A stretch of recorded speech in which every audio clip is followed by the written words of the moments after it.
Les femmes de la pêche artisanale avec la Confédération africaine des organisations professionnelles de la pêche artisanale ont célébré ce vendredi la journée africaine des femmes de la pêche artisanale. Placée sous la présidence du chef de l'État, cette journée est célébrée sous le thème « Valorisation et commercialisation des produits de la pêche artisanale ».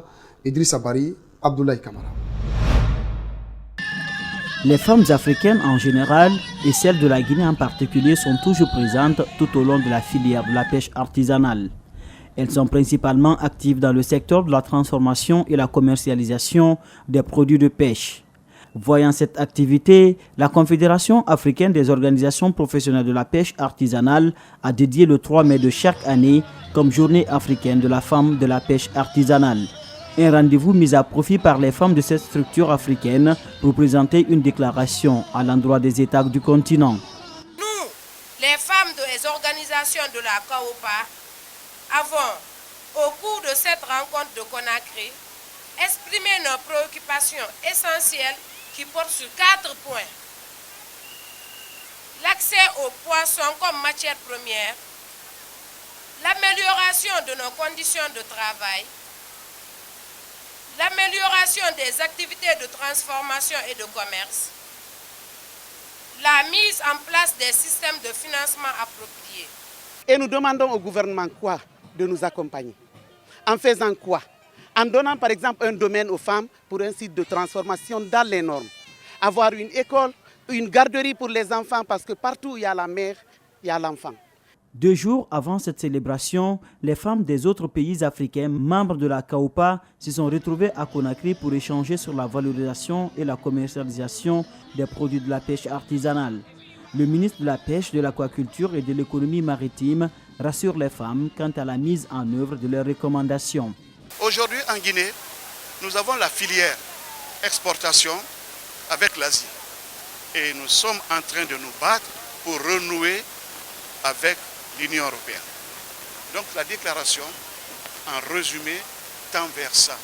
Libérer les femmes dans ce qu'elles font, les accompagner, faciliter ce travail et donner du bon poisson à moindre coût. Le ministre Frédéric Loy a surtout noté l'impact positif de la pêche artisanale sur l'économie nationale qui occupe environ 80% des activités de la pêche en Guinée. La société Électricité de Guinée ne cesse d'innover pour améliorer la relation client et redresser son activité commerciale. Ce jeudi, elle a inauguré une agence exclusivement réservée aux grands comptes à la cité Chemin de Fer. Malik Sandiana Kamara nous signe ce public reportage. Cette agence grand compte regorge de nouveaux services clients.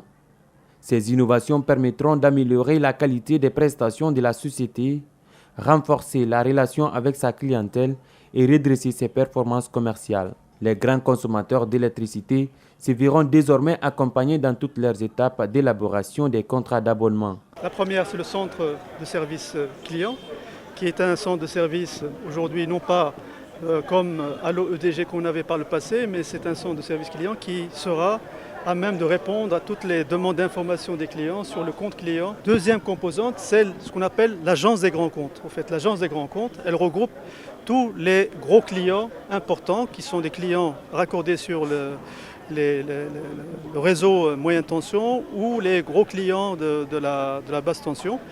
Et troisième composante, c'est ici ce qu'on appelle le centre de supervision des compteurs intelligents télérelevables. Quatrième, enfin, composante, il y a ce qu'on appelle le guichet unique promoteur, qui est un service supplémentaire que nous avons mis en place.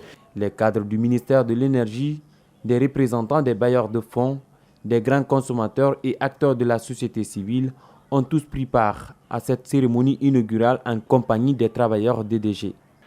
Le montage financier de l'ensemble des projets qui tirent vers la réhabilitation, l'extension et l'amélioration du réseau et de tout le système technique de EDG, mettre aujourd'hui en place une structure qui permettra de faciliter la collecte des fonds, la collecte des revenus du secteur, la sécurisation des revenus du secteur ne peut être que saluée.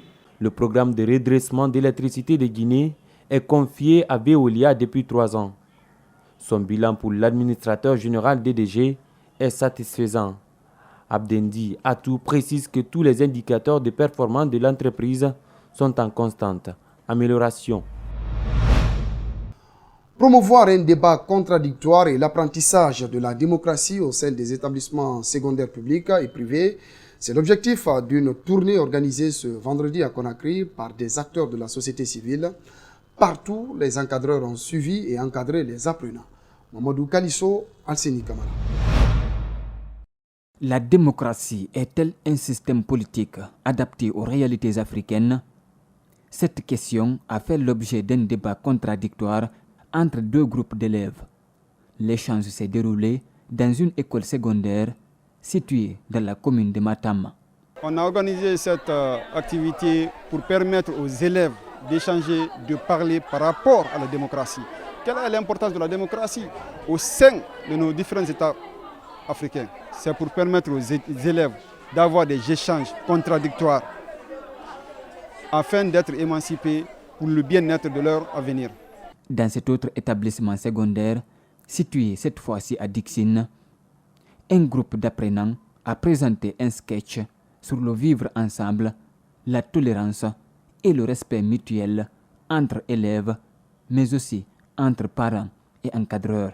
On doit d'abord passer par les professeurs et les membres de la direction avant d'aller dire aux parents. Et la Guinée est une famille au fait. Il faut qu'il y ait la paix entre nous, qu'il soit entre interethnies ou entre camarades. Merci. Partout, des encadreurs se sont impliqués pour la réussite de l'événement. L'un d'eux apprécie. Le premier objectif, c'est apprendre aux enfants à discuter ensemble, à faire un débat contradictoire sans animosité et écouter l'autre afin que vous puissiez argumenter aussi pour arriver à lui convaincre. Si on initie les enfants à l'école, comment faire le débat, je crois que ce n'est qu'une chose salutaire et on ne peut que féliciter les organisateurs de ce débat contradictoire entre les enfants. Ce vendredi constitue la première étape d'une tournée qui va conduire ces activistes de la société civile dans 40 écoles publiques et privées de la capitale.